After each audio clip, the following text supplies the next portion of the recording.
Hi guys, it's Adam P and welcome back to more Newcastle United transfer news. What a day it is to be a Newcastle United fan, by the way. Champions League draws just came out. We'll speak about it shortly. Thank you so much to everyone that has been live streamed, by the way.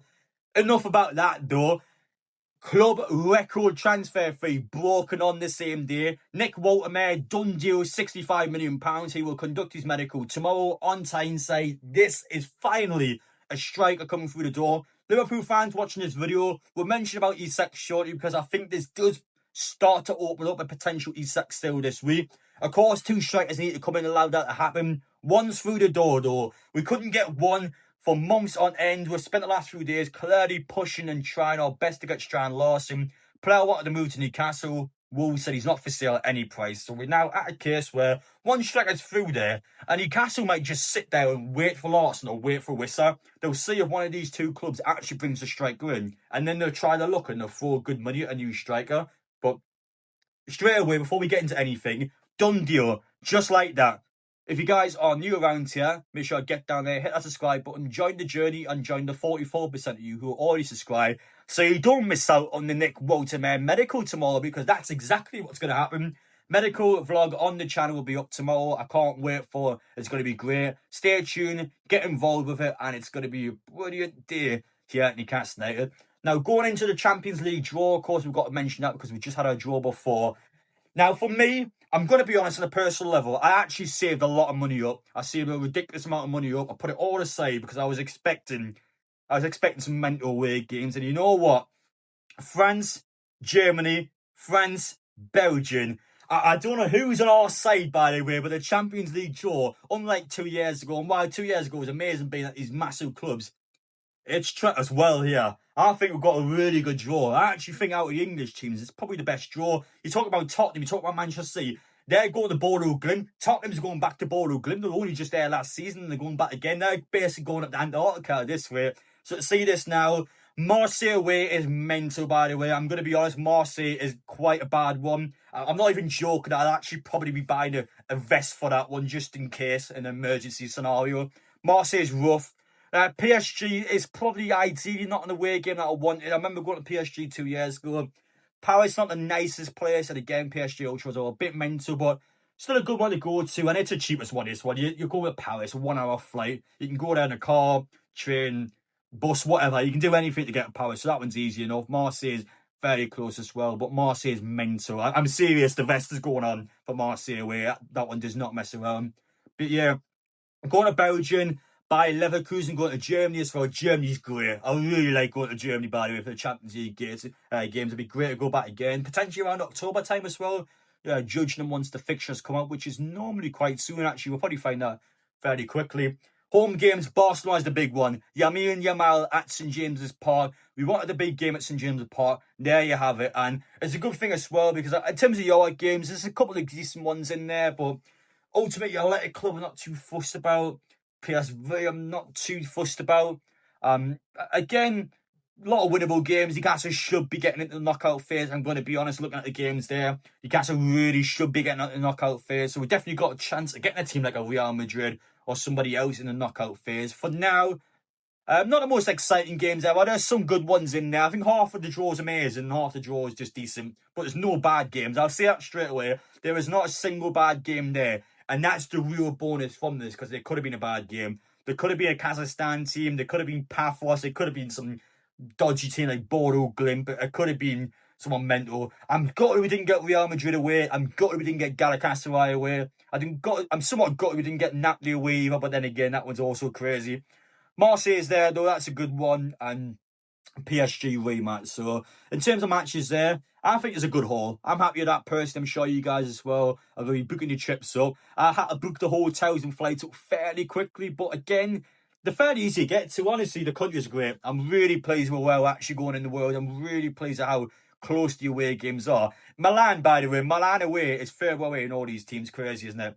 That we've still got very close away games. It's going to be nice and easy during the weekend. As far as it goes, I'm buzzing with that. I am buzzing, but obviously, I want the Madrid, to be honest. But going back on topic, once you get the strikers in, we're going to look great this season. Nick Woltemade, I'm not going to lie, he's a player I don't know much about. Got double digits in the Bundesliga last year. You guys seem to be quite big on him. From you guys that watch German football, from you guys that watch him, you all seem to be quite excited and happy over him.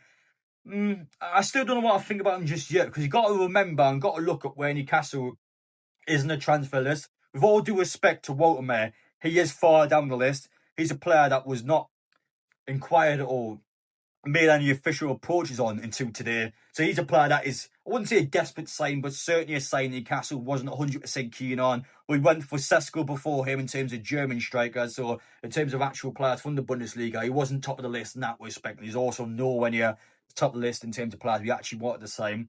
That's one through though. I think Wissa and Larson, they're still going to be lingering around. I think Newcastle will try and get 2 strikers. Again, 2 strikers in means Isak can go this week. And that's, to be honest, I still reckon we need to try and punish Isak. I still feel like we need to try and look as good as we possibly can do. If Liverpool don't put the big amount of money down for him, still got to keep ordering. But honestly, Liverpool fans watching this video now, there's an opening. There's an actual possibility of you guys doing something, because we have at least 1 striker now. Still needs to be 2. I will emphasise that. But we've at least got 1 in, so you guys can actually do something. And Liverpool now, in my opinion, will make an official approach. They'll put an official bid in there, and they're going to try their luck. They're going to throw big money at Isak, and whether Newcastle is prepared to accept that or not is a different question. But certainly within the next few days, something's going to happen. Something will happen. Newcastle will either get that striker in, Isak will go. Newcastle will either keep hold of Isak and he'll be unhappy, or maybe Newcastle doesn't sign a striker and Isak just goes to Liverpool. One of those 3 scenarios will happen, but which one is best suited for Newcastle United is now what the ownership has to go through. To be honest, when I look at the situation, you've got to try and get 2 strikers and then Isak goes. I'm still frustrated and it still pees me off, because I still stand by the ownership needs to really be firm in his behaviour, and you've effectively gave Isak and his agent what he wants by allowing him just to go after everything that's happened. But he's also really poisonous behind the scenes. It's really damaging Newcastle behind the scenes. You can't deny it. It's unnecessary noise, and it's noise that's going to drag on during the season. It's also a real pain to deal with, and it's a situation now where it's tough. It is tough, to be honest. But Liverpool fans, honestly, watching this video, you've got a chance here. You're trying to do something. If you want Isak, go on for Isak. If not, we'll accept Woltemade, and we'll accept either bringing the striker in or keeping him behind the scenes. So one of the 2 things are going to happen in that respect. I'm happy signing through the door. Club record, £65 million. And we've got a good Champions League draw as well. So as far as Newcastle United days have went, from being a bit of a depressing one yesterday, on the flip side now, real positive one today. I'm pleased. I'm happy. We're looking good. We're looking good, and things are certainly going well in our point of view. So we'll see what happens next. But for now, that's about it, guys. Not too much more I need to say. I just wanted to get through things quickly, to be honest. I've got a few things I need to do tonight. I'm kind of glad the medical's tomorrow as well. So I've got my time to enjoy myself, relax, and then, of course, back with the medical tomorrow. So a lot to get through. Buzzing to be seeing a new players come to this football club. I had to figure out what shirt number he's going to be. I had to figure out what's going to happen in terms of his stance at the football club. But keep an eye on Wissa, keep an eye on Larson, and keep an eye on what Newcastle does next. I still don't think we're done. 2 strikers has been a message all window long, and I don't think Newcastle, for a moment, will not try to look for a second striker. I think within the time they've got left, they're going to try it. But interesting to see the switch up so quickly, because you spent a few days on Larson, and then bam, in for Woltemade. So it's definitely seemed to be a bit impulsive, perhaps. Obviously, looking at the time left in the window, we kind of just, wouldn't say panic, but we certainly have changed the stance and just went straight away. Went for a player that was somewhere on the transfer list. Don't know how far down, but somewhere on there. He's a new Newcastle United player. So I'm not going to question the sign. I'm not going to question what he can do at Newcastle. He is a Newcastle United player now. So I'm going to get behind this guy. I'm going to hope and I'm going to back him all the way to succeed at this football club. There you are, lad. Enjoy the Champions League draw. Enjoy the opportunity. Enjoy going up Newcastle and take it all in. You've got an opportunity now. Show the fans and show yourself what you can do, because you've got the world at your feet. But that's about it for me, guys. Take care. Appreciate you all watching. Let me know your opinions down below on the draw. I'm happy with the draw. Are you? And finally, let me know your opinions on Nick Woltemade. Are you a fan of him? I still don't know an awful lot about him. I'm going to be straight up. But take care, guys. Thank you all for watching, and we will see you all in the next one.